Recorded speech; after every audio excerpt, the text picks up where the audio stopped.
Assalamualaikum warahmatullahi wabarakatuh. Alhamdulillahilladzi anzala as-sakinata fi qulubil mu'minin liyazdadu imanan ma'a imanihim. Asyhadu an la ilaha illallah wahdahu la syarikalah wa asyhadu anna Muhammadan abduhu wa rasuluhu la nabiyya ba'dah. Allahumma salli wa sallim wa barik ala sayyidina Muhammadin wa ala alihi wa sahbihi ajma'in. Allah Subhanahu wa ta'ala berfirman di dalam surat Ali Imran ayat 190, salah satu ayat yang cukup terkenal, yang isinya A'udzu billahi minasyaitonir rajim. Bismillahirrahmanirrahim. Inna fi khalqis samawati wal ardi wa ikhtilafil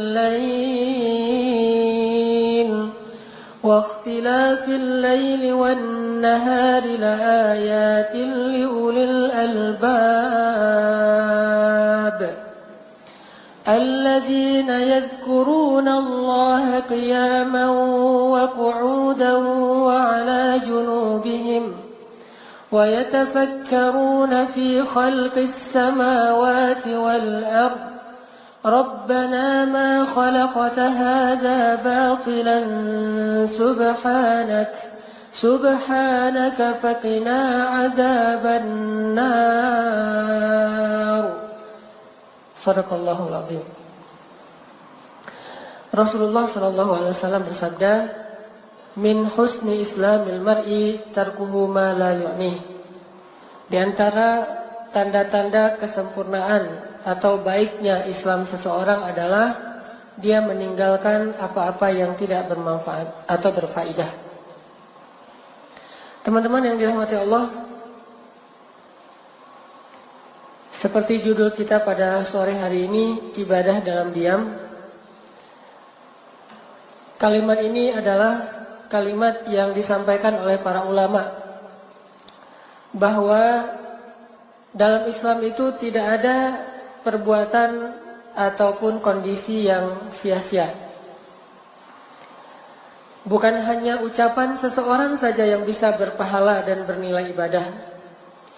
Bukan hanya perbuatan zahir saja yang bisa bernilai ibadah, tetapi juga dalam Islam perasaan bisa juga bernilai ibadah, bisa juga bernilai maksiat, bisa berpahala, bisa berdosa. Perasaan. Jadi kita punya perasaan suka atau benci. Suka dan benci ini bisa anugerah dari Allah, bisa musibah. Bisa ibadah, bisa maksiat. Bisa berpahala, bisa menambah dosa. Padahal cuma suka doang tuh. Mencintai sesuatu atau benci terhadap sesuatu, suka kepada sesuatu atau enggan terhadap sesuatu, itu aja bisa bernilai pahala, bisa bernilai dosa. Makanya cinta itu adalah anugerah dari Allah. Tetapi ketika dia disalahartikan, bisa menjadi musibah dan salah satu di antara fitnah-fitnah syaitan. Itu perasaan dalam Islam. Sehingga kita mengenal dalam sunnah Nabi itu ada namanya sunnah sirah. Sirah itu artinya yang tampak pada diri Rasulullah SAW. Ada juga sunnah yang dikenal dengan istilah sarirah. Sarirah itu yang tidak tampak tentang Rasulullah SAW. Dan yang tidak tampak ini disebut dengan batin. Urusan-urusan di dalam diri beliau. Termasuk apa yang membuat Nabi suka, apa yang membuat Nabi tidak suka. Hal-hal yang Nabi senang, hal-hal yang Nabi tidak senang. Hal-hal yang buat Nabi marah, hal-hal yang membuat Nabi bahagia. Termasuk diamnya Nabi SAW adalah sunnah yang dikenal dengan istilah sunnah sarirah, atau sebagiannya kadang-kadang termasuk dalam kategori takririyah atau persetujuan Nabi SAW. Ini artinya teman-teman bahwa dalam Islam ibadah bukan hanya dilakukan secara zahir, tampak, ruku, sujud, berdiri, dan amal-amal zahirnya. Tetapi ibadah juga bisa kita lakukan padahal kita tidak melakukan gerakan-gerakan sholat. Padahal kita tidak menginfakkan harta secara terlihat zahir, tetapi tetap bernilai ibadah di sisi Allah Subhanahu wa taala. Dan salah satunya adalah ibadah melalui tafakkur tentang kebesaran Allah Subhanahu wa taala. Jadi bisa ibadah dengan merasakan perasaan-perasaan yang baik, bisa juga ibadah dengan memikirkan hal-hal tentang kebesaran Allah. Ini dua-duanya ibadah dalam diam. Kayak misalnya kita tuh ngelihat ada orang yang hijabnya baik, bagus gitu. Hijabnya lebar. Terus juga kalau laki-laki kelihatan misalnya secara zahir orangnya rajin tilawah Al-Quran. Lalu dalam hati kita muncul rasa suka, muncul rasa senang, muncul rasa respect, tertarik, takjub kepada pemandangan itu, maka ini termasuk perasaan yang insya Allah diridhoi Allah, berpahala. Sekedar gitu doang tuh. Kayak misalnya kita ngelihat ada seorang anak muda membantu orang tua di jalan, nyebrang misalnya, atau dia sangat berkhidmat, sangat berbakti kepada kedua orang tuanya. Kalau orang tuanya lagi bicara, dia dengerin, dia nunduk, atau dia bantu orang tuanya di rumah sakit. Kita ngelihat seorang laki-laki atau seorang anak muda berakhlak mulia, lalu muncul rasa respek di dalam hati kita, itu perasaan yang berpahala. Kayak gitu aja udah berpahala. Sama kayak kita merasa respek atau tertarik ketika melihat orang yang misalnya pulang balik masjid, rumah, atau di kantor begitu sudah waktunya sholat zuhur, dia yang duluan berwudu, dia yang ke musola lebih dulu, dia yang mengumandangkan azan di kantor kita. Lalu kita muncul rasa tertarik, kagum, takjub kepada orang kayak gitu. Ini adalah perasaan yang diridhoi oleh Allah dan berpahala insya Allah. Demikian juga sebaliknya. Ada orang yang ilfil, melihat cewek berhijab, dia ilfil, bete gitu. Nggak gitu-gitu amat kali, sok soleh atau apalah, pakaian ninja dan seterusnya. Walaupun dia tidak mengatakan dengan lisan, sekedar punya rasa tidak suka saja, itu berdosa di sisi Allah. Makanya ada doa di dalam Al-Quran, wala taj'al fi qulubina ghillan lilladzina amanu. Dan janganlah engkau jadikan di dalam hati kami rasa ghillan, rasa tidak suka, rasa benci kepada orang yang beriman. Karena perasaan pun ada nilainya, berpahala atau dosa di sisi Allah Subhanahu wa taala. Jadi teman-teman, kalau kita pengen dapat pahala dalam diam, maka kendalikanlah perasaan kita. Suka tidak suka, cinta tidak cinta, dan seterusnya. Sampai ada hadis tentang keistimewaan mencintai karena Allah, dan itu banyak. Mencintai saja dan tulus cintanya. Seperti hadis tentang halawatul iman.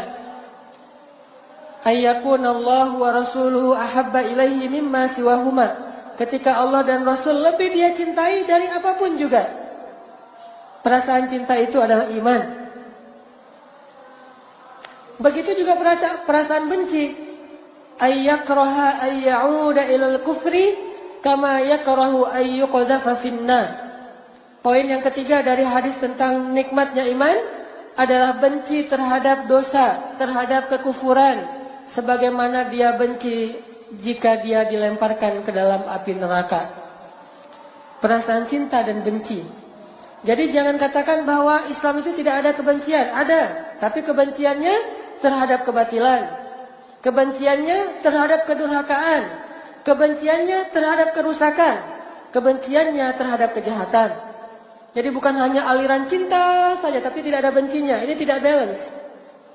Atau benci saja tidak ada rasa cintanya sama sekali. Ini juga tidak baik.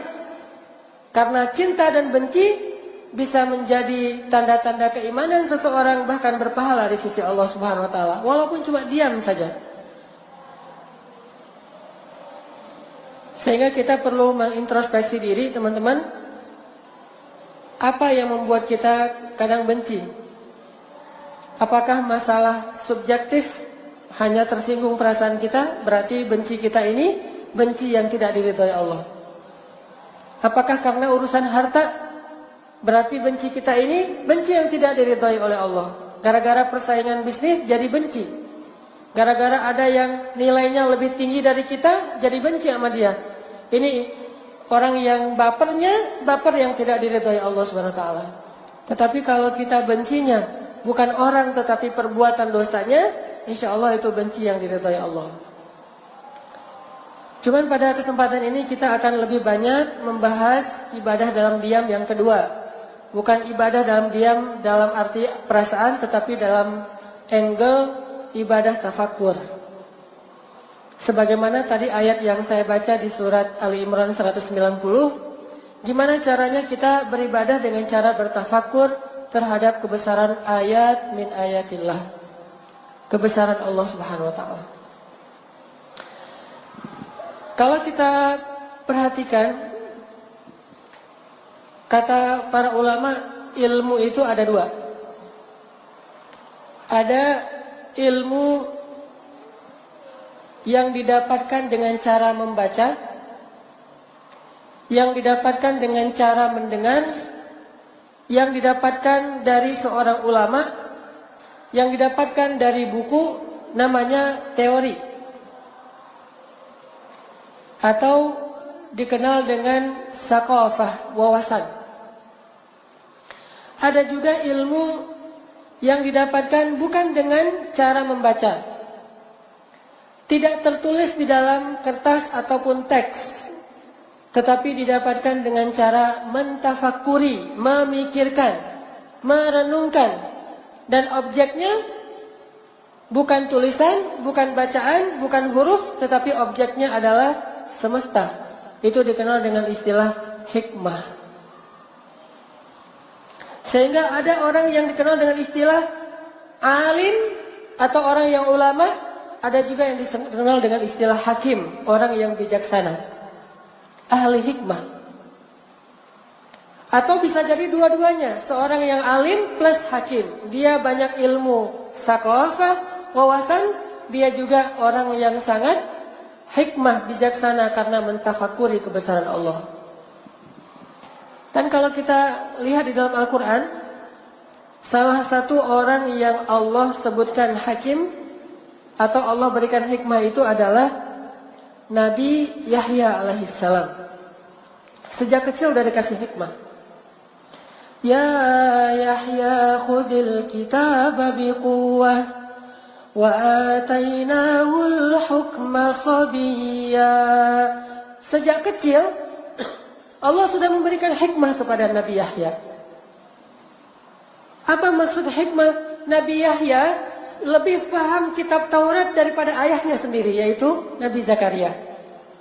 Padahal Nabi Yahya itu belajar Taurat dari Nabi Zakaria, tetapi beliau lebih mengerti Al-Taurat daripada ayahnya. Kenapa? Karena banyak tafakkur. Dari kecil hobinya itu sama dengan sepupu beliau, Maryam. Senangnya itu duduk di sebuah tempat yang terbuka, lalu mentafakuri kebesaran Allah Subhanahu wa taala. Itu juga yang dilakukan oleh Nabi Daud dan diteruskan oleh Nabi Sulaiman. Nabi Daud hobi banget duduk di alam terbuka, kemudian mentafakuri kebesaran Allah, lalu berzikir kepada Allah, lalu diikuti oleh semesta. Bertasbihlah bersama Daud gunung, jibal. Bertasbihlah bersama Daud tuyur atau burung-burung, semuanya ikut bertasbih bersama Daud. Dan itu tidak dilakukan dalam bentuk ritual di dalam sholat atau di dalam masjid, tetapi di alam terbuka. Jadi bisa dibilang teman-teman, tafakur itu adalah hobinya para nabi. Jadi kalau ada CV para nabi gitu ya, nama Yahya, lahir di Palestina misalnya, nanti hijrahnya sampai ke Yordan. Hobi misalnya tafakur. Kalau kita mungkin traveling, kalau saya mungkin main air gitu ya. Kalau para nabi itu hobinya tafakur. Bukan hampir, semua nabi itu senang tafakur. Semua nabi. Walaupun yang terkenal adalah Nabi Ibrahim, tafakur. Lihat bintang, ini Tuhan gak ya? Lihat bulan, inikah Tuhan? Lihat matahari, benarkah ini Tuhan karena dia lebih besar? Tafakur dalam mencari kebenaran. Lalu Allah membimbingnya kepada kebenaran. Lalu terkenal juga tafakurnya Sulaiman.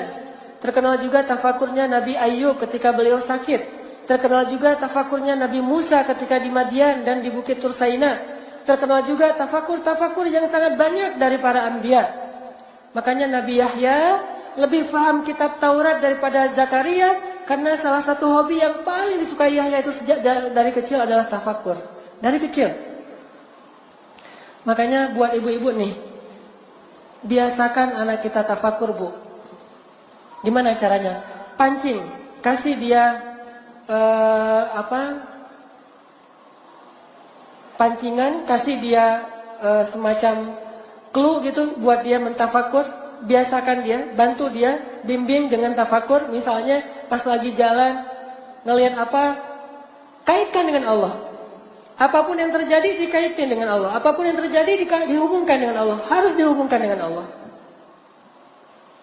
Itu yang dilakukan oleh para anbiya dan orang-orang soleh.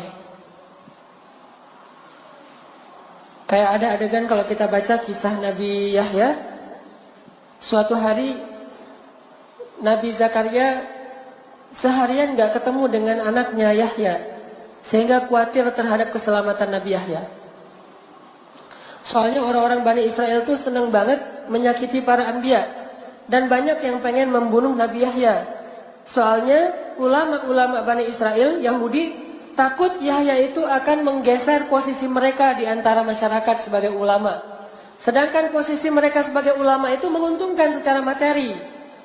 Soalnya orang Yahudi ini curang kepada umatnya sendiri. Dia bikin syariat bukan dari Allah, dibuat-buat yang menguntungkan dia.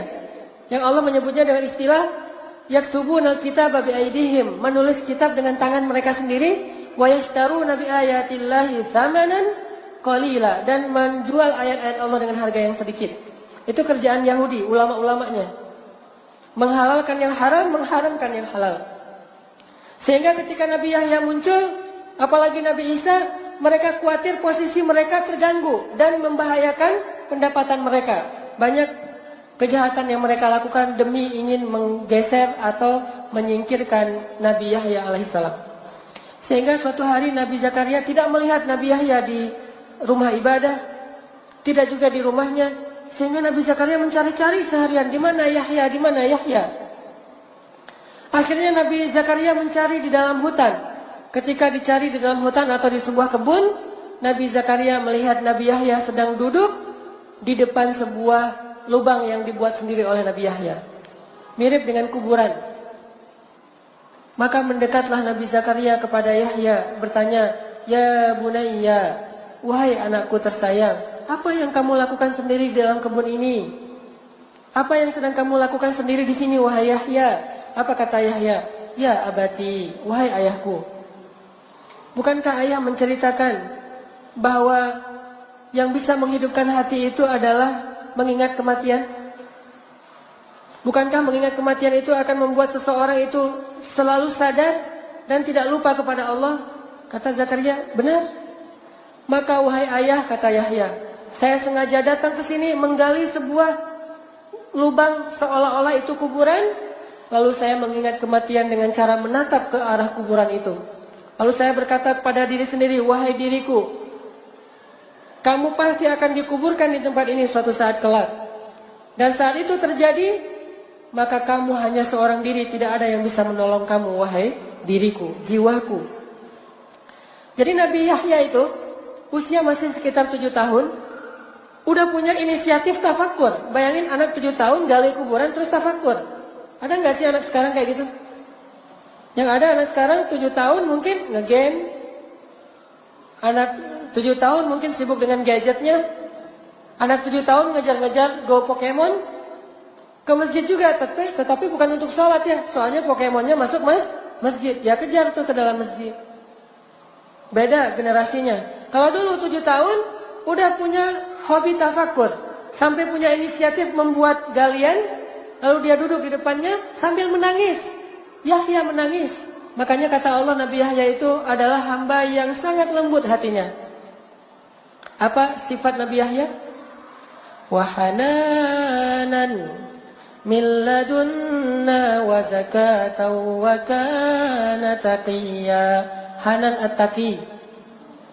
Itu sifat Nabi Yahya. Saya menamakan diri dengan Hanan at-taqi itu karena berharap bisa meneladani Nabi Yahya. Dan itu salah satu nabi favorit saya banget lah pokoknya. Makanya pas saya punya anak laki-laki satu-satunya, langsung saya kasih nama Yahya. Dari dulu saya favorit banget, ngefans banget sama Nabi Yahya. Seandainya ada IG-nya pasti saya following. Cuma nggak ada IG-nya. Dikepoin cari-cari mana IG Nabi Yahya, memang nggak ada kan ya. Facebooknya nggak ada, IG-nya nggak ada, yang ada suratnya. Sehingga saya hafal surat tentang Nabi Yahya, yaitu surat Maryam yang dibuka dengan kisah Nabi Yahya. Lalu saya berdoa dengan doa Nabi Zakaria supaya dikasih anak laki-laki dan akan diberi nama Yahya. Alhamdulillah dikabulkan. Itu ajaib banget tuh doa. Kalau teman-teman pengen punya anak laki-laki dan soleh, coba hafal doa di pembukaan surat Maryam. Fahabli min ladunka waliya waj'alhu rabbi radiyya. Ya Allah, beri saya seorang anak laki-laki yang meneruskan dakwah dan jadikan dia anak yang Engkau ridhoi, dan jadikan dia seorang anak yang lembut, yang bersih, yang tidak pernah berbuat dosa, yang berbakti kepada kedua orang tuanya. Dan saya menamakan dia Yahya. Sehingga alhamdulillah Allah berikan kepada saya seorang anak laki-laki yang saya memperhatikan lembut sekali. Anak saya yang bernama Yahya luar biasa, lembut sekali. Gak pernah marah-marah. Kalau dia marah pun minta disayang. Kalau kita marah, sayang aja katanya. Gak mau dimarahin. Dari lahir suaranya ketika udah bayi lahir kan teriak-teriak tuh. Saya punya anak pertama namanya Aisyah, kedua Maryam, ketiga Yahya, keempat Mutia. Kalau Maryam ini lahir teriak-teriak. Karena emang bidannya bapaknya sendiri. Saya yang menjadi bidan, lahir tidak ada dokter, tidak ada bidan, saya tarik aja kepalanya. Jadi pas dia keluar dari kandungan, yang pertama dia lihat wajah saya. Wah, ini bapak saya. Sehingga dia dekat banget sama saya. Kalau saya ke laut, surfing, dia ikut. Nih namanya juga, lahir yang pertama dia lihat adalah muka saya. Tapi teriaknya, suaranya lantang gitu. Layaknya bayi. Kalau Yahya, pas lahir suaranya pakai irama. Gitu. Wah, ini pakai irama Kurdi nih. Jadi kayaknya saya membaca ini ada bakat gift suara, sehingga kalau mengaji lebih mudah daripada yang latihan. Itu Nabi Yahya, lembut sekali hatinya, dan semakin sering tafakur, semakin lembut hati Nabi Yahya. Dan tidak pernah berbuat dosa. Walam yakun jabbaran asiyya, tidak pernah berbuat maksiat. Itu orang nggak pernah buat dosa satu-satunya. Semua manusia nanti di akhirat akan dihisab dosanya. Ada yang diampuni, ada yang tidak diampuni. Kecuali Yahya tidak punya dosa, tidak punya kesalahan sama sekali. Wassalamun alaihi yawma wulida wa yawma yamutu wa yawma yub'atsu hayya. Tafsir dari kalimat itu, keselamatanlah bagi Yahya hari dia dilahirkan, hari dia diwafatkan, dan hari dia dibangkitkan, semuanya selamat. Dan maksud selamat ketika hari dibangkitkan, dia tidak punya dosa ketika dia bangkit, bersih dari dosa. Dan salah satu hobi laki-laki atau anak muda yang luar biasa ini adalah tafakur. Sehingga dia lebih paham Taurat daripada ayahnya. Bahkan dia yang mengajarkan awalnya Taurat kepada sepupunya yang masih kecil yang bernama Isa alaihissalam. Sampai kelak Isa dapat wahyu Injil, baru Yahya mengikuti Isa dan belajar Injil kepada Isa. Jadi gantian nih. Pertama Yahya dulu ngajarin Taurat, habis itu Isa yang ngajarin Injil. Sehingga ketika mereka akan berpisah, Yahya hijrah ke Yordania, sedangkan Isa tetap di Palestina. Mereka saling memberi nasihat. Kata Yahya, ya Isa, nasihatin gua dong. Kan kita mau pisahan nih. Beri saya nasihat, wasiat, ausi ini. Nasihatin gua dong Yahya, Isa. Kata Isa, kamu jangan kebanyakan menangis. Tuh nasihat Nabi Isa kepada Yahya, jangan kebanyakan nangis saja, bukan cengeng ya, karena beliau orang yang tangguh, bahkan anak seorang seorang tukang kayu. Jadi Nabi Zakaria, Yahya ini orang yang tangguh secara fisik, tetapi nangisnya itu karena takut kepada Allah, sehingga disebut kasirul buka, sangat banyak menangis. Asal malam tuh di rumah Yahya pasti terdengar orang menangis. Setiap malam di rumah Yahya ada orang menangis dan Nabi Yahya sedang menangis. Rabbi, gimana saya ya Rabbi, nanti di akhirat gimana ya Rabbi, ampunilah dosa saya, ampunilah dosa keluarga saya dan seterusnya. Nangis saja sepanjang malam. Karena tafakur. Wahai Yahya, jangan terlalu banyak dan sering menangis, kata Isa. Terus Isa balik, wahai Yahya, sekarang beri saya nasihat juga sebelum kita berpisah. Apa kata Nabi Yahya? La taghdab, jangan sering marah-marah. Karena Nabi Isa ini keras orangnya. Jadi beda banget nih. Nabi Isa tegas, Nabi Yahya lembut. Kayak Umar dengan Abu Bakar. Selalu kayak gitu orangnya. Kayak Musa dengan Harun. Musa keras, Harun lembut. Umar keras, Abu Bakar lembut. Isa keras, Yahya lembut. Allah bikin selalu seimbang di antara dakwah-dakwah hamba-hambanya. Selalu harus berjalan kayak gitu. Kalau dominan salah satunya, nggak akan sempurna. Sehingga kata Nabi Yahya, ya Isa, jangan kebanyakan marah, bersabarlah gitu. Karena Nabi Isa kalau ngelihat kemungkaran, wah dihabisin sama Nabi Isa. Jadi spesialis kemungkaran. Kayak di Indonesia kan ada nih, yang dakwahnya spesialis nahi mungkar, ada yang dakwahnya spesialis amar ma'ruf, ada yang dakwahnya dengan spesialis segmen A, B, C sampai Z. Maka mereka pun berpisah. Nabi Yahya pergi ke Yordania, yang sekarang disebut dengan tepi barat dan tepi timur. Kemudian Nabi Isa tetap di Palestina. Ini hobinya Nabi Yahya. Sehingga kalau teman-teman baca kisah para sahabat, orang tuh makin sering menangis, makin sering tafakur, makin dalam ilmu hikmahnya. Orang kalau sering tafakur, terus di hatinya tuh dilembutkan dengan air mata. Karena air mata ini membersihkan jiwa, membersihkan hati, sehingga makin lama makin lembut, peka banget. Tafakur, nangis, makin peka. Tafakur lagi, nangis, peka. Terus aja gitu. Ternyata ini pendidikan luar biasa loh.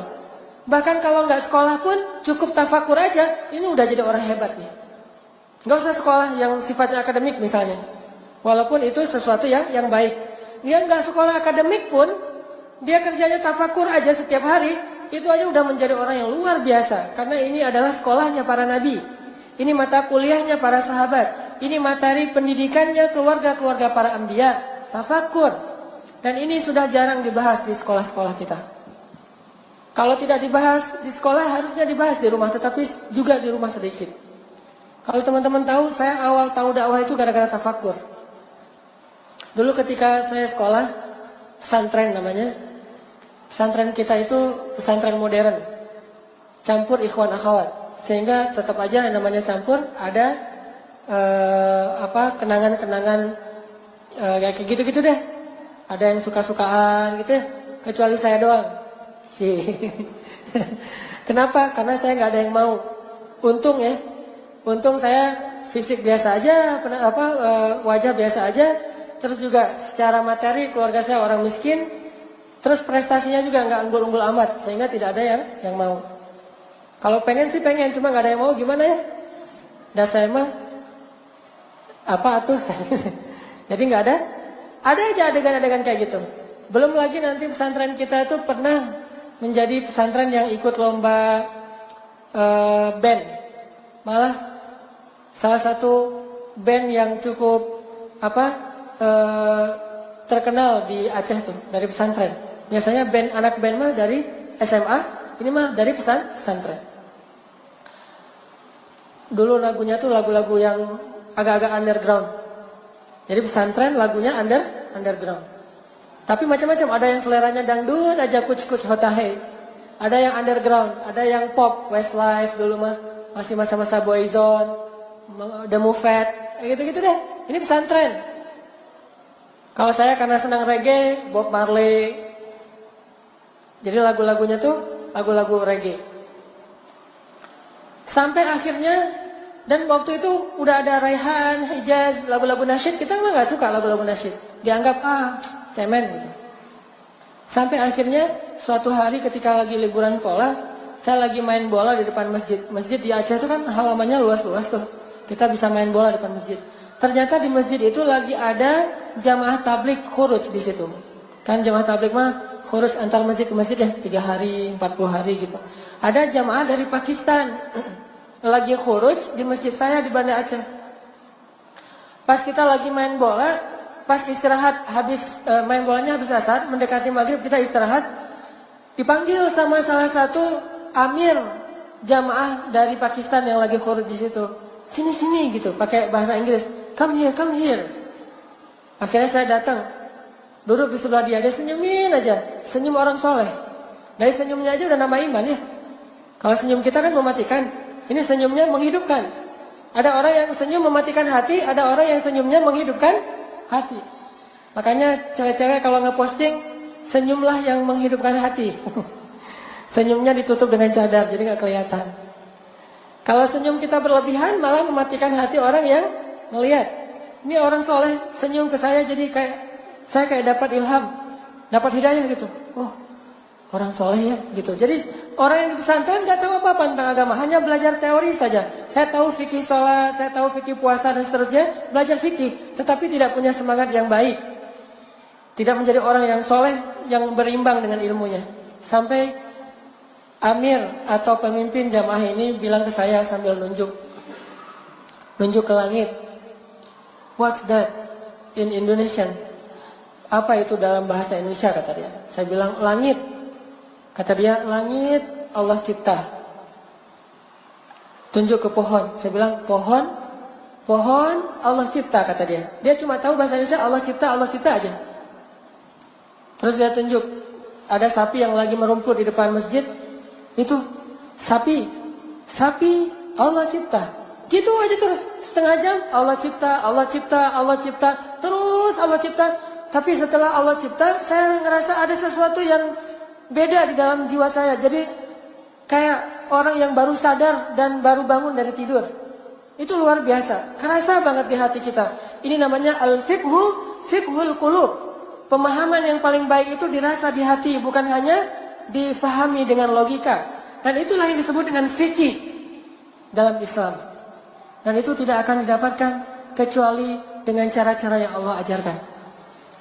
Diajarkan oleh orang-orang ahli hikmah. Materinya adalah kebesaran-kebesaran Allah dan akan sampai ke dalam hati. Bukan menambah wawasan.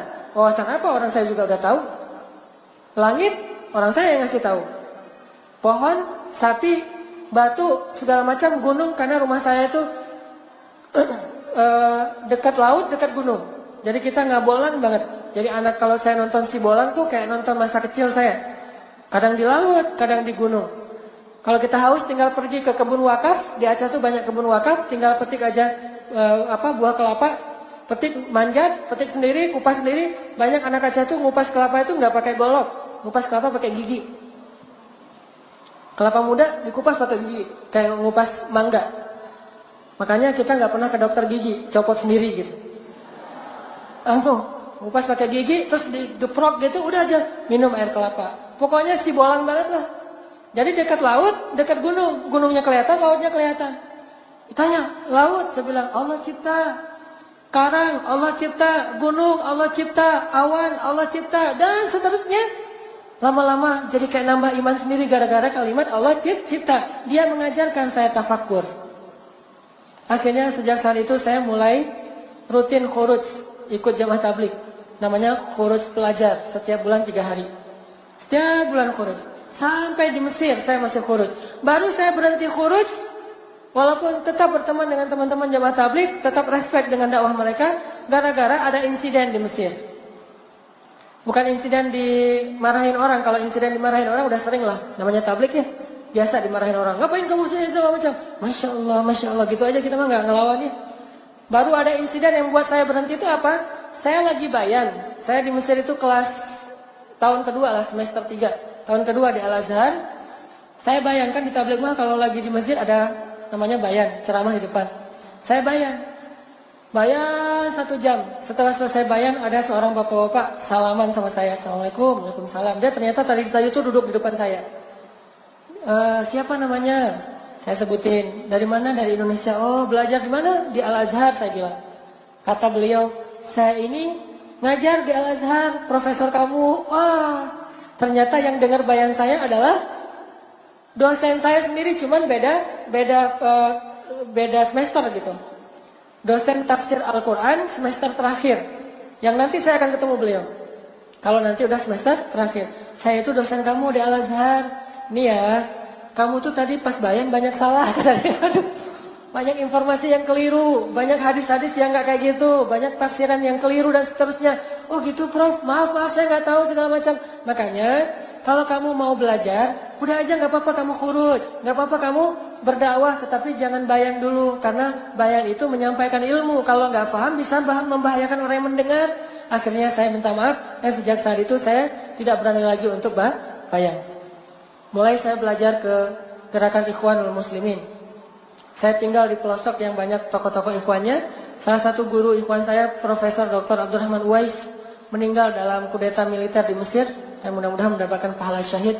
Dan foto beliau tersebar di koran, saya tahunya di Indonesia. Beliau ditembak. Dan itu orang soleh banget. Udah soleh baik lah gitu. Setiap, beliau gak pernah mengambil gajinya di kampus. Diambil sih 1.000 pound, tetapi setelah diambil langsung dibagi-bagi kepada mahasiswa. Saya sering dibagikan gaji beliau. Ditanya, kalau udah gajian langsung pergi ke kos-kosan mahasiswa Indonesia, nanya, anak-anakku udah pada beli buku belum? Belum Prof gitu. Ini beli buku, udah aja dibagi-bagi untuk beli buku kuliah. Udah pada bayar uang kuliah belum? Belum, bayarin kalau yang nggak dapat beasiswa. Bulan ini udah belanja beras belum? Atau gandum atau apa? Kita mah pasti jawabannya belum, namanya mahasiswa ya. Belum aja. Masalahnya belum aja semuanya. Untung si dokternya nggak kok belum aja nih jawabannya. Kasih aja setiap bulan tuh habis gaji beliau 1.000 pound untuk membiayai kita-kita. Dan beliau hidupnya dari kebun. Dan setiap panen pasti datang bawa berkarung-karung hasil panen adas, kemudian gandum segala macam dibawa untuk mahasiswa. Ada yang zakat, ada yang sedekah, ada yang hadiah. Orang yang solehnya luar biasa. Saya kenal banget dengan beliau. Tidak sombong sama sekali. Rajin menabung. dan tidak sombong. Intinya teman-teman, saya sendiri ngerasa bahwa tafakur itulah yang mengantarkan saya kepada dakwah. Sehingga tafakur ini menjadi salah satu di antara amalan yang saya rasa cepat sekali menambah keimanan. Dan itu juga yang dilakukan oleh para sahabat. Salah satunya adalah yang paling senang tafakur itu Abu Bakar As-Siddiq. Itu hobinya tafakur banget. Sehingga karena Abu Bakar ini orang yang sangat rajin tafakur dan berkorban yang paling banyak untuk agama Allah, Allah kasih dia hikmah yang lebih dibandingkan sahabat yang lain. Sampai tingkat hikmahnya itu kepada kepekaan jiwa. Yang kalau kita mungkin nyebutnya dengan istilah basiroh. Punya kepekaan jiwa. Itu Abu Bakar. Salah satu contoh kepekaan jiwanya, beliau memahami teks, memahami Al-Quran lebih dalam daripada sahabat yang ngerti tafsir. Makanya saya bilang, belajar Al-Quran jangan hanya membaca teks, jangan hanya membaca tafsir, jangan hanya membaca syarah hadis, tapi tafakur juga. Karena ketika kita udah tafakur, kita akan memahami itu lebih dalam daripada orang yang ahli secara wawasan dan teori. Abu Bakar membuktikan itu. Contohnya ketika turun ayat Al-yawma akmaltu lakum dinakum wa atmamtu alaikum ni'mati wa raditu lakumul islam dina. Idza jaa nasrullahi wal fath wa ra'aitan nasa yadkhuluna fi dinillahi afwaja.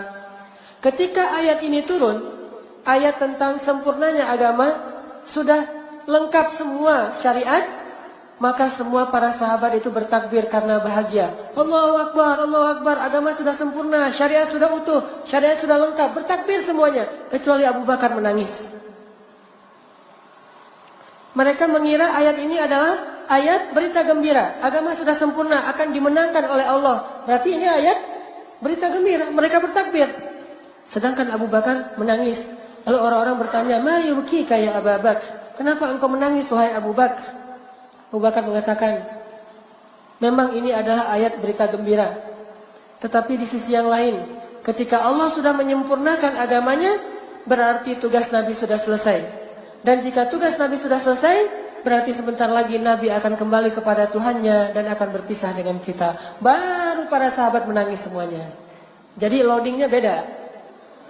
Kalau Abu Bakar tuh nggak ada buffering, cepat gitu. Kenapa nggak ada bufferingnya? Loadingnya cepat karena beliau punya kepekaan jiwa yang lebih dan memahami teks lebih dalam daripada orang ahli tafsir. Ibnu Abbas saja nggak sepaham itu. Padahal Ibnu Abbas ini hibrul ummah, ahli Al-Quran. Salim Maula Abi Huzaifah, hamilul Quran. Ibnu Mas'ud, qari'ul Quran, qari'nya Nabi sallallahu alaihi wasallam. Tetapi ketika turun ayat ini, mereka memahami secara teori. Abu Bakar memahami apa yang ada di balik itu, namanya hikmah. Karena hikmah itu sesuatu yang di baliknya, yang tidak akan terlihat hanya dengan pemahaman teoritis atau ilmiah. Itulah Abu Bakar As-Siddiq. Baru mereka pada nangis. Gitu juga ketika turun ayat idza jaa nasrullahi wal fath. Saat saat Fathu Makkah. Ketika Fathu Makkah, semua orang waraitan nasa yadkhuluna fi dinillahi afwaja. Orang berbondong-bondong masuk Islam. Bahkan yang dulunya memusuhi Islam sekarang menjadi pembela Islam seperti Ikrimah, seperti Sofwan, seperti Suhail. Banyak orang-orang yang benci kepada Islam sekarang menjadi pemeluk Islam. Sehingga seolah-olah dakwah ini sudah berada di puncaknya. Udah menang. Maka Abu Bakar pun menangis. Orang-orang bertanya lagi, "Ya Abu Bakar, bukankah hari ini hari bahagia? Ketika manusia berbondong-bondong masuk Islam dan dakwah kita sudah dimenangkan, kenapa engkau menangis?" Kata Abu Bakar, "Ma ba'dal kamali illa nuqsan." Tidak ada yang terjadi setelah kesempurnaan kecuali kekurangan. Artinya kalau udah sampai di puncak, maka yang setelahnya adalah penurunan. Dia bisa melihat sesuatu yang setelahnya. Kalau kita masih belum di puncak, berarti dia akan naik terus nih. Tapi kalau udah di puncak, yang setelahnya adalah turunan. Maka tidak ada setelah hari ini yang penuh dengan kesempurnaan kecuali kekurangan. Dan apa yang dimaksud dengan kekurangan? Yang pertama kekurangan itu adalah kita akan ditinggalkan oleh Rasulullah SAW. Itu nukson pertama yang sangat menyedihkan. Nukson kedua, terjadinya fitnah. Di mana orang-orang banyak yang keluar dari Islam dan munculnya nabi-nabi palsu. Fitnah di zaman Abu Bakar. Tetapi di balik semua itu tetap menunjukkan bahwa punya firasat yang dalam. Karena Abu Bakar ini orang yang suka tafakur. Dan dengan tafakur itu Allah melembutkan jiwanya. Sehingga Abu Bakar dikenal dengan orang yang istilahnya raqiqul qulub, raqiqul qalb. Orang yang hatinya lembut sekali, peka banget. Raqiqul qalb, hatinya riqqah, sangat lembut. Bahkan ketika Rasulullah sakit, lalu Rasulullah meminta Abu Bakar yang jadi imam, kan? Suruh Abu Bakar untuk menjadi ya ummun nas, menjadi imam bagi orang-orang. Kata Rasulullah kepada Bilal, "Ya Bilal, cari Abu Bakar, suruh dia jadi imam." Lalu Bilal mencari-cari Abu Bakar, gak ketemu. Mungkin Abu Bakar lagi di kebunnya atau di pasar. Karena ini sudah waktunya sholat, akhirnya Bilal berinisiatif menyuruh Umar jadi imam. Bayangin, ini ijtihadnya Bilal. Karena menurut Bilal kalau nggak ada Abu Bakar ya Umar. Dan benar juga. Sesuai dengan nanti urutan khilafah. Habis Abu Bakar Umar. Jadi Bilal juga ngerti. Cuman dalam hal ini Rasulullah nggak setuju. Begitu Umar, kata Bilal, "Ya Umar, kamu jadi imam. Rasulullah nggak bisa ke masjid, lagi sakit." Oh gitu, ya udah. Udah dikumpulin orang. Begitu Umar bertakbir, kan suara Umar itu keras banget tuh. Allahu Akbar. Dan Nabi rumahnya di sebelah masjid. Mendengar suara Umar, apa kata Nabi? La. Amma hadza fala. Jangan. Kalau yang ini jangan nih, jangan. Kata Rasulullah teriak dari dalam rumahnya. Langsung Umar membatalkan sholat, jadi Bilal dipukulin Bilal sama Umar. Lo ngapain lo nyuruh gua jadi imam? Rasulullah aja gak setuju. Kata Umar. Nabi saking gak setujunya tuh sampai teriak-teriak. La, gak boleh. Yang ini gak boleh jadi imam. Maksudnya gak boleh dia jadi imam selama masih ada Abu Bakar. Akhirnya Umar langsung balik badan nyari. Bilal. Aduh Umar. Ya Bilal, celaka kamu, kata Umar. Kenapa kamu suruh saya? Sementara Rasulullah gak setuju. Kata Bilal, emang sih Rasulullah tuh nyuruhnya Abu Bakar, cuma nggak nemu. Saya udah ngepo-ngepoin nggak ada yang aktif handphonenya. Di miss call nggak diangkat, di japri nggak dibaca, nggak kerit aja tuh. Atau gimana, ini udah waktunya sholat. Akhirnya semuanya pada dikerahkan nyari-nyari Abu Bakar. Pas Abu Bakar datang baru Abu Bakar menjadi imam dan Rasulullah diam. Setuju dengan keimaman Abu Bakar. Nah, ketika Rasulullah menyuruh Abu Bakar jadi imam, Aisyah protes. Karena Aisyah itu anaknya sendiri, anaknya Abu Bakar. Protes, ya Rasulullah, suruh orang lain, jangan Abu Bakar. Sesungguhnya Abu Bakar itu orang yang lembut sekali hatinya. Kalau dia jadi imam, saya khawatir lebih banyak menangisnya daripada bacaannya. Bayangin, baru Bismillahirrahmanirrahim, Alhamdulillahi Rabbil Alamin. Udah aja nangis. Nangis, ini kapan selesainya nih, nangis melulu. Karena Abu Bakar itu kalau baca Quran, satu ayat baca, nangisnya kayak udah baca satu lembar. Baca lagi satu ayat, nangisnya lama seperti baca satu lembar. Nangis saja, karena hatinya lembut. Dan dia paham sesuatu yang tidak difahami secara teori. Tafakkur. Sampai pada waktu subuh, setelah setelah Rasulullah selesai sholat, Rasulullah berdiri di atas mimbar. Ini hari subuh terakhir Rasulullah sebelum wafat. Itu hari terakhirnya Rasulullah di muka bumi. Rasulullah berdiri dalam keadaan lemah, keringetan, lagi meriang berat, dan itu sakit keras beliau memaksakan berdiri, dan Nabi mengatakan, wahai kaum muslimin, sesungguhnya ada seorang hamba Allah yang diberikan pilihan oleh Allah antara kembali kepada kekasihnya atau tetap bersama keluarganya. Maka hamba itu pun memilih untuk kembali kepada kekasihnya karena dia rindu kepada kekasihnya. Langsung Abu Bakar yang duduk di depan mimbar nangis. Umar terus noleh Abu Bakar. Abu Bakar, ngapain nangis? Bisa aja itu yang dimaksud adalah Bani Israel, laki-laki itu adalah Bani Israel. Jadi Umar memahami Nabi lagi berkisah nih. Ada seorang laki-laki yang diberikan pilihan, mau kembali kepada kekasihnya atau tetap bersama keluarganya. Dia memilih kembali kepada kekasihnya karena tidak tahan dengan rindu kepada kekasihnya.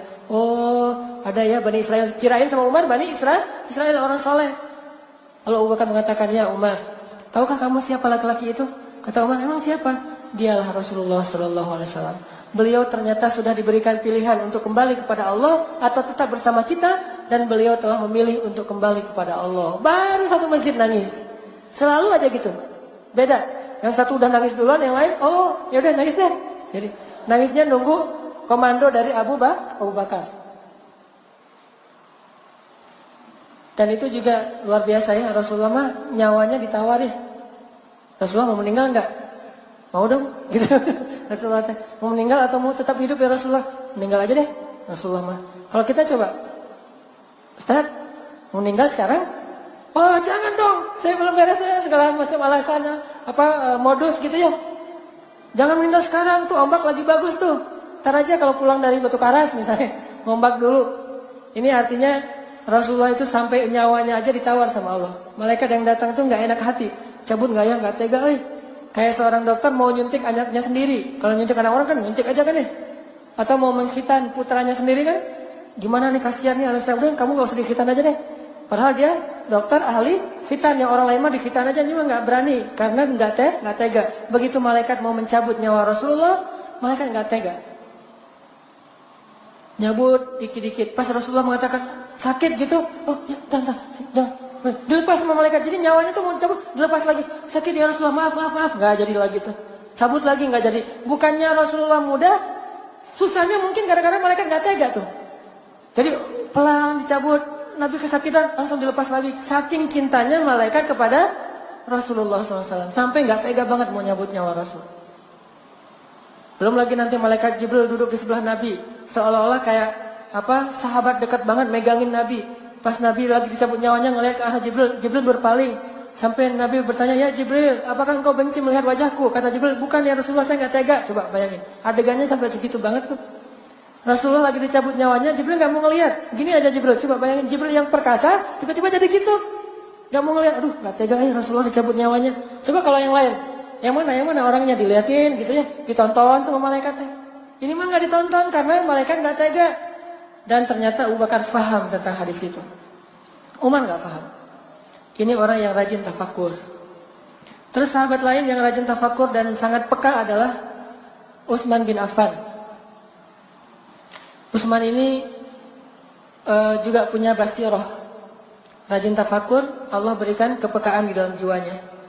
Saya pernah cerita mungkin pada masa kekhalifahan Utsman jadi Amirul Mukminin, Utsman itu juga selain presiden, dia imam di masjid, dia juga yang mengajarkan Al-Quran. Jadi presiden, imam, ulama sekaligus. Ini Khulafaur Rasyidin tuh empat-empatnya kayak gitu.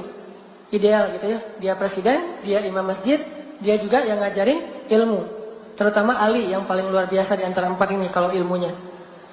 Nah, Utsman lagi ngajarin ilmu Al-Quran di masjid. Dan mereka tuh sangat menghargai majelis ilmu. Bagi mereka mencari ilmu itu bukan berapa lama belajar, bukan ijazah, bukan berapa banyak teori yang diajarkan, tetapi keberkahan dari ilmu. Sehingga diantara adab duduk dalam majelis ilmu yang bagi mereka itu wajib, walaupun secara fikih tidak wajib, adalah sebelum masuk ke dalam majelis ilmu berwudu. Itu mereka tuh berwudu dulu. Udah gitu pakai baju yang bagus, yang bersih. Kemudian pakai parfum, khususnya untuk laki-laki, pakai parfum. Udah gitu, diam gitu. Saking diamnya, majelis ilmu di zaman sahabat, Nabi kalau lagi ngomong, itu di masjid kayak gak ada orang. Nabi kayak lagi ngomong sendiri, gak ada suara sama sekali. Jangankan suara, gerak aja gak ada. Seolah-olah kata para ulama, saking gak bergeraknya mereka mendengar Nabi menyampaikan ilmu, seandainya burung hinggap di atas kepala mereka, tuh burung bisa bikin sarang di atas kepala mereka. Saking gak bergerak. Ada nggak di zaman kita duduk nggak bergerak sampai lalat, nyamuk, wah kenyang semuanya. Alhamdulillah ini majelis ilmu, saya senang makan minum darah di sini. Karena nggak ada yang gerak. Digigit nyamuk juga nggak kayak gini, diem aja. Kenapa itu teh? Sakinah. Mungkin kalau di kita ada, cuman matanya tertutup, duduknya di tiang. Kalau kita nyebutnya tembokers itu bersandar di tembok, terus tutup mata, dapat sakinah. Dan jangan dibangunkan kalau kayak gitu. Biarkan dia lagi dapat ketenangan dari langit. Sakinah. Cuman belum mawaddah ya, masih jomblo soalnya. Baru sakinah.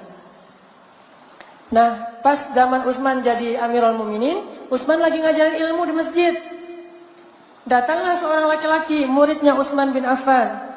Ketika dia berada di teras Masjid Nabawi, di depan masjid, nggak sengaja laki-laki ini melihat aurat seorang perempuan yang melintas. Jadi ada seorang cewek lewat pakai hijab, tiba-tiba ada angin kencang menyingkapkan hijabnya dan terlihat rambutnya sekilas, langsung dia tutup lagi.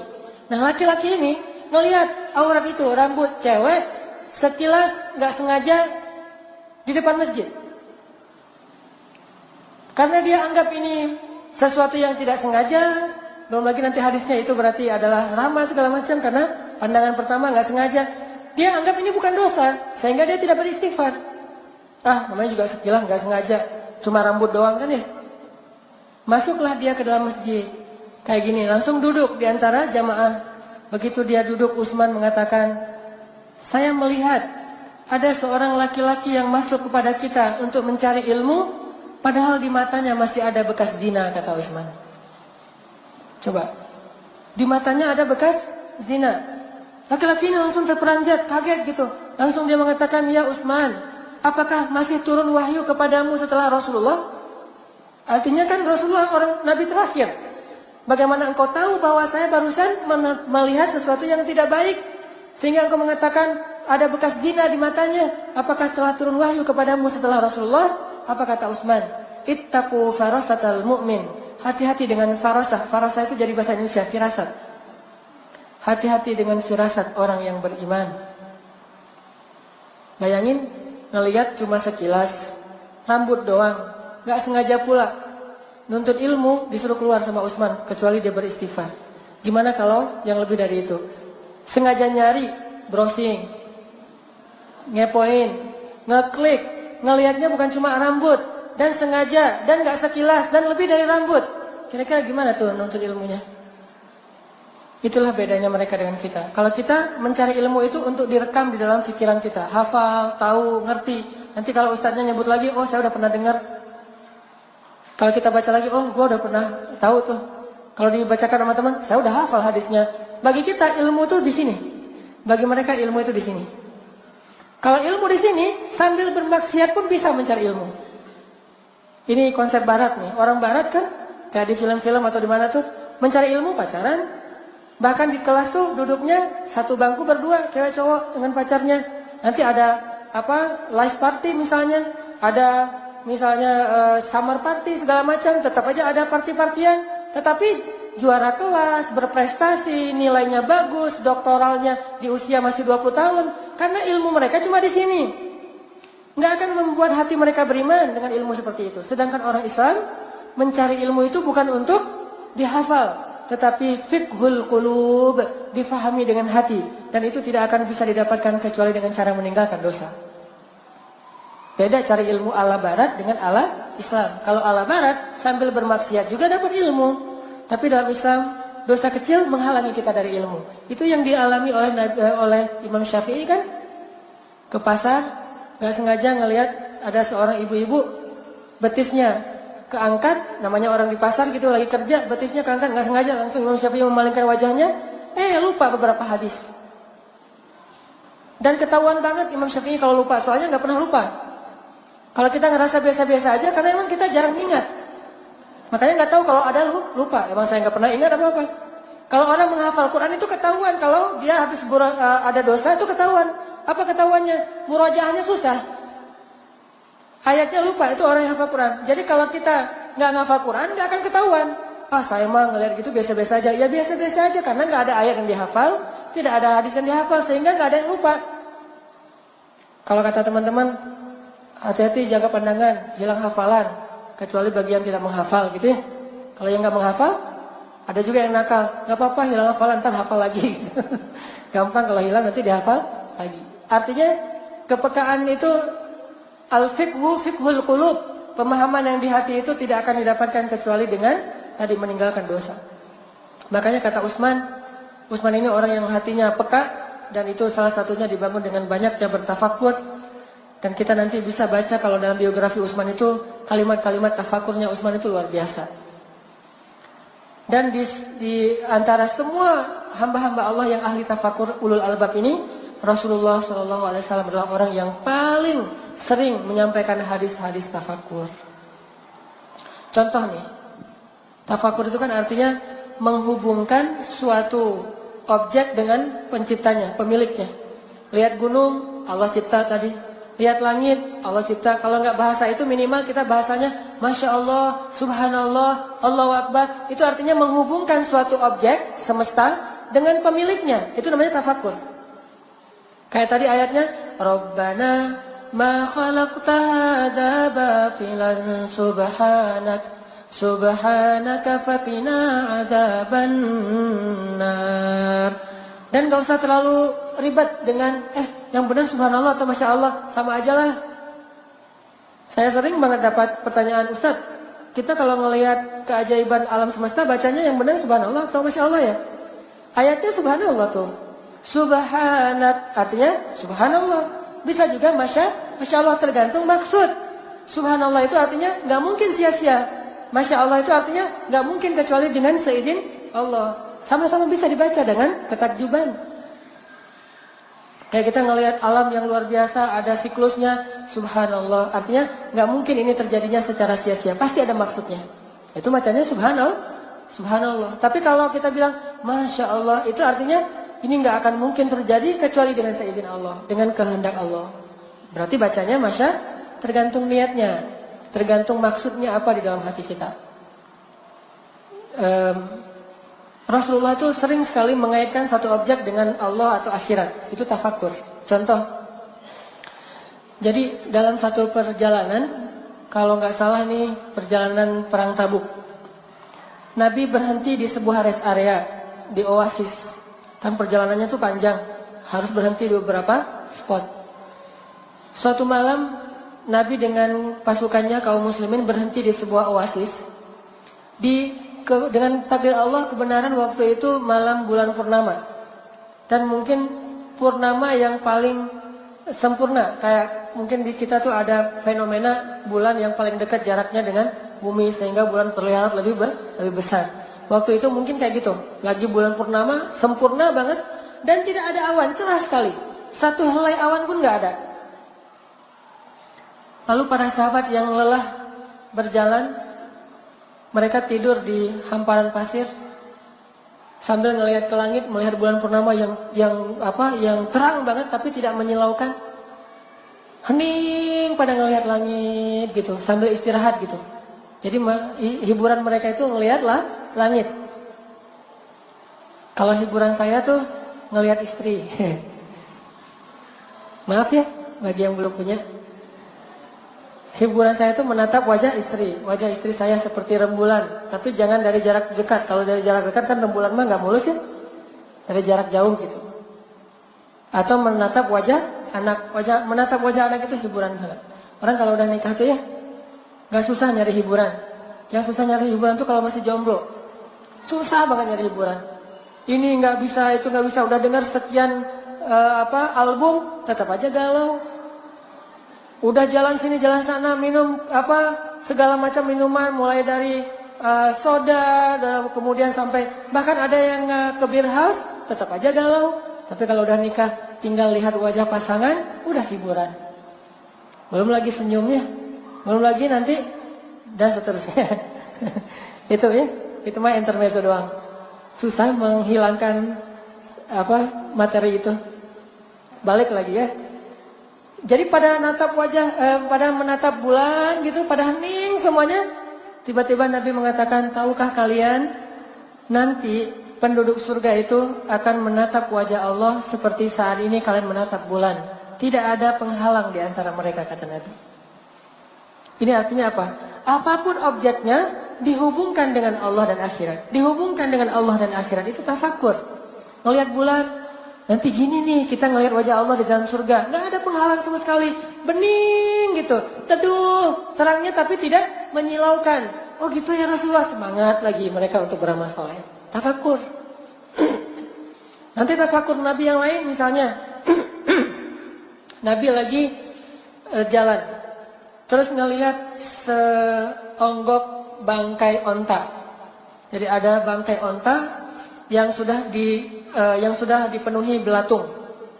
Dan onta itu namanya onta saibah. Saibah itu artinya onta yang menurut keyakinan orang Arab jahiliyah, onta yang membawa sial, kutukan. Ciri-cirinya telinganya dipotong. Jadi ada hamin, saibatin, banyak istilah-istilah onta pembawa sial di zaman jahiliyah.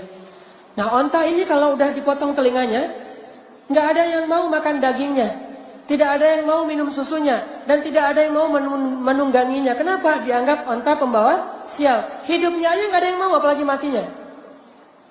Jadi Nabi lagi jalan ngelihat satu bangkai saibah, onta yang dipotong telinganya dan dipenuhi belatung, bau bangkai luar biasa. Terus Nabi bilang kepada para sahabat, "Hei, siapa di antara kalian yang mau membeli bangkai ini?" kata Rasulullah. Sahabat heran, "Ya Rasulullah, dikasih gratis juga kami nggak mau. Jangankan udah mati, hidup juga nggak ada yang mau ya Rasulullah, onta saibah." Kata Nabi, "Sesungguhnya dunia di mata Allah nilainya lebih rendah daripada bangkai ini di mata kalian." Ini namanya tafakur. Ngelihat apa aja dihubungkan dengan Allah. Allah lagi, Allah lagi, Allah lagi. Terus aja kayak gitu. Itu orang beriman. Nggak pernah lupa sama Allah. Yazkurunallaha qiyaman wa qu'udan wa 'ala junubihim. Dengan cara wa yatafakkaruna fi khalqis samawati wal ardh. Baru dia bilang Rabbana, Rabbana, Rabbana. Sehingga jadi kebayang bagi para sahabat, oh gitu ya. Berarti Allah tuh kalau nggak ngasih dunia kepada hambanya yang beriman, nggak zalim. Soalnya bagi Allah dunia tuh nggak ada harganya. Seandainya kata Nabi, dunia itu ada harganya walaupun sebelah sayap nyamuk, maka Allah tidak akan ngasih dunia itu sedikit pun kepada orang kafir. Jadi kita salah paham tentang Allah gara-gara menghargai dunia. Sehingga ada orang bilang, oh, apa maunya Allah sama saya? Allah kok tega banget sih? Allah kok gak adil sih sama saya? Karena kita mengukur rahmat Allah dengan dunia. Sedangkan Allah pengen merahmati kita dengan akhirat, bukan dengan dunia. Kita nggak ngerti, salah paham. Misunderstanding, miskomunikasi sama Allah. Seandainya dunia ini nilainya ada, walaupun cuma seberat 11 sayap nyamuk. Berapa gram kira-kira 11 sayap nyamuk? Nggak ada gramnya. Kalau kita pakai timbangan yang digital tuh, terus di atasnya kita taruh nyamuk, bukan sayapnya, nyamuk nih. 3 ekor, jangan 1 ekor. Keluar nggak angkanya? Nggak keluar, 1 juga nggak keluar. Naruh mungkin nyamuk misalnya 10 ekor, masih belum keluar angkanya. Butuh ratusan ekor nyamuk baru keluar angka 1. Itu nyamuk loh. Gimana 11 sayap nyamuk? Lebih nggak keluar lagi angkanya. Saking tidak ada nilainya dunia di mata Allah. Seandainya ada segitu aja nilainya, maka Allah nggak mau ngasih dunia ini kepada orang kafir. Karena Allah nggak mau merahmati orang kafir. Jadi kalau ada orang kafir dikasih dunia dan seisinya, itu bukan karena Allah lebih sayang mereka daripada orang mukmin. Tetapi bukan berarti Allah juga nggak ngasih dunia untuk orang beriman. Bagi Allah dunia itu bukan ciri dari kasih sayang Allah. Dunia ini bisa jadi amanah, bisa juga jadi fitnah. Sedangkan rahmat bukan dunia, akhirat. Kecuali Allah kasih dunia yang menjadi kebaikan untuk akhirat. Kaya tapi dermawan, itu baru rahmat namanya. Kalau kaya doang bukan rahmat. Makanya yang kita disuruh cemburu itu bukan ke orang kaya, tetapi orang kaya yang dermawan. La hasada illa fisnatain. Tidak boleh cemburu kecuali kepada 2 orang. Salah satunya orang yang kaya dan menghabiskan kekayaannya fi sabilillah. Menghabiskan kalimat kata kuncinya. Kekayaannya fi sabilillah. Jadi yang kita cemburu itu bukan kekayaan, tetapi habisnya kekayaan itu di jalan Allah. Jadi dunia itu baru jadi rahmat kalau dunia itu membawa orang kepada akhirat, baru jadi rahmat. Kalau semata-mata dunia saja, itu bukan rahmat di mata Allah. Jadi jangan salah paham. Kok saya setelah hijrah malah susah hidup saya? Jangan salah paham. Kalau setelah kita hijrah, setelah kita bertaubat, setelah kita memperbaiki diri, dunia kita malah jadi susah. Bukan berarti Allah mencabut rahmatnya, tetapi Allah ingin mungkin melindungi kita dari fitnah-fitnah dunia. Karena Allah sayang sama kita, nggak dikasih dunia. Kalau dikasih hanya untuk mencukupi kebutuhan kita, yang nggak membuat kita sampai lupa diri. Karena banyak orang makin dikasih dunia makin sombong, makin dikasih dunia makin jauh dari Allah, makin dikasih dunia makin jarang sholatnya. Dan kita ngerasain sendiri kalau lagi banyak masalah, sholat khusyuk, nangis-nangisnya, tahajud panjang, jam 1 malam udah bangun tahajud sampai subuh. Begitu dikasih solusi, subuh juga kadang kelewat. Makanya Allah nggak mau kita celaka gara-gara dunia. Kasih aja masalah terus. Jadi kalau kita pengen Allah nggak ngasih masalah, istiqomah. Dikasih dunia tetap beribadah, nggak dikasih dunia juga beribadah. Sehingga Allah nggak khawatir ngasih dunia untuk kita. Ini hambaku siap nggak ya dikasih harta? Ini hambaku siap nggak ya dikasih pasangan? Jangan-jangan ntar dia kalau udah dikasih pasangan lupa sama gua. Akhirnya udah deh jomblo aja loh. Biar semakin dekat sama Allah gitu, bisa kayak gitu. Intinya Nabi itu mengaitkan bangkai onta dengan Allah. Jalan lagi tuh, jalan lagi, lewatin sebuah bukit, namanya Bukit Jamdan di daerah Madinah. Antara Madinah dengan Madain Solih, agak-agak jauh dari kota Madinah. Namanya Bukit Jamdan. Jamdan ini salah satu bukit yang paling angker bagi orang Arab. Jadi kalau udah lewat lereng atau lembah Jamdan, semua orang ketakutan, dianggap ada jin penunggunya. Dan di situ banyak orang yang celaka. Sehingga ketika kaum muslimin lewat lereng atau lembah Jamdan, banyak desas-desus di antara kaum muslimin. Ini Jamdan loh, ini Jamdan loh. Mulai ada cerita horor. Lalu Nabi mengatakan, "Hadza Jamdan." Ini adalah bukit atau gunung Jamdan, dan dia adalah sabaqal mufarridun. Lalu para sahabat mengatakan, apa arti mufarridun ya Rasulullah? Mufarridun itu adalah orang yang banyak bertasbih kepada Allah, sedangkan gunung ini lebih banyak lagi daripada orang-orang ahli bertasbih kepada Allah. Jadi kalau ada orang ahli ibadah tasbih terus ribuan kali tasbih, gunung Jamdan ini lebih banyak lagi bertasbih kepada Allah. Artinya Nabi itu mengaitkan semesta itu dengan Allah. Ini hamba Allah. Jadi kalian gak usah khawatir. Kalau kita jalan kemana-mana itu kita melihat, oh ini hamba Allah, ini hamba Allah, ini hamba Allah. Sehingga kita tidak hidup di dunia yang jauh dari penciptanya. Melihat apapun, ini hamba Allah. Jangan kayak orang yang tidak beriman mengatakan alam. Oh ini fenomena alam. Alam lagi, jarang yang Allah. Saya kan paling sering tuh nonton kalau di TV Nat Geo ya, National Geographic. Senang banget nonton Nat Geo, terutama yang Nat Geo Wild, tentang alam liar gitu. Dan selalu bahasanya alam telah menyediakan segalanya untuk kita. Yang nyediain alam. Itu bahasa orang evolusi. Tapi kita Allah lagi. Sebagaimana mereka tidak pernah enggan untuk mengatakan evolusi alam, kita juga nggak akan enggan untuk mengatakan Allah. Sehingga saya kalau lagi nonton Nat Geo itu, Masya Allah, Subhanallah, sering terkagum-kagum sendiri ngelihat kebesaran Allah di alam semesta. Walaupun referensinya mereka, tetapi tafakur kita untuk mengingat Allah SWT. Kayak misalnya hiu, the ocean misalnya, atau killer fish. Salah satunya hiu, selain paus pembunuh. Killer whale ya. Whale killer atau killer whale? Pokoknya paus pembunuh aja. Ini ada hiu nih ceritanya. Ternyata teman-teman, hiu itu adalah vacuum cleaner Allah di dalam lautan. Dia itu hanya makan ikan atau makhluk laut yang terluka atau akan jadi bangkai dan akan jadi polusi di dalam laut. Sehingga dia akan punya dua sensor. Satu sensor ciuman darah, satu lagi dia pakai sonar untuk melihat gerak. Jadi kalau ada ikan yang geraknya, berenangnya udah gak teratur karena terluka dan bentar lagi mau mati, udah mulai lemah nih, maka akan terbaca oleh sonar sensornya hiu dari jarak sekian puluh kilometer. Dan sensor inilah, sonar inilah yang dipelajari kemudian menjadi inspirasi pembuatan sensor dalam kapal selam untuk melihat lawan atau jarak musuh. Dia bisa lebih dari 10 km melihat, oh ada ikan yang sekarat tuh, didatengin sama dia dengan kecepatan lebih dari 100 km per jam, dalam hitungan menit datang makan tuh ikan. Karena kalau nggak dimakan oleh hiu, ikan itu akan jadi polusi di dalam laut. Makanya kalau kita berenang di laut jangan panik. Begitu panik, wah hiu, ada yang makanan saya tuh. Berenangnya kacau gitu ya, nggak teratur. Sehingga kalau kita lihat orang-orang barat, kenapa yang diving sering di sebelah hiu tapi kok nggak diserang? Karena gerakan mereka itu udah teratur, udah punya ilmu berenang atau ngedive. Coba bayangin diving pas lewat hiu langsung panik sendiri. Hiu yang tadi nggak tahu jadi tahu tuh.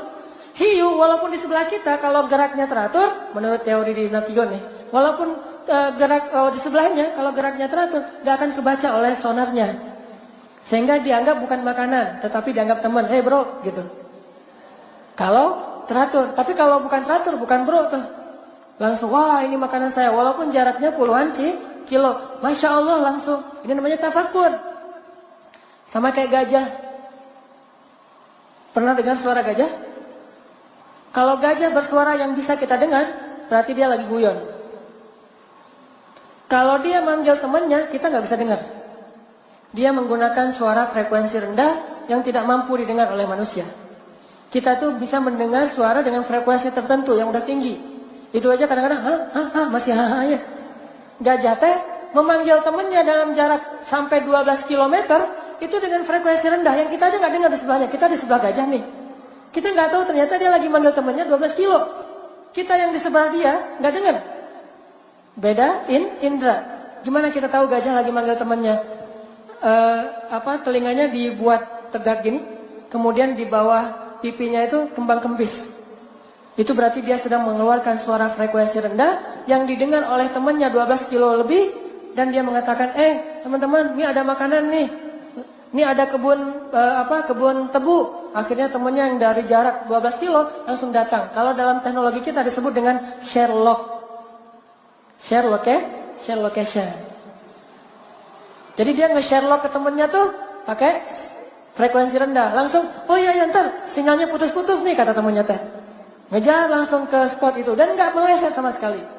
Allah maha besar, tidak ada yang sia-sia yang Allah ciptakan.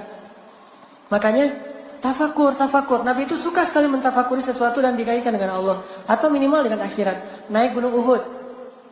Kata Nabi, Uhud, adalah gunung yang kami mencintainya, dia mencintai kami.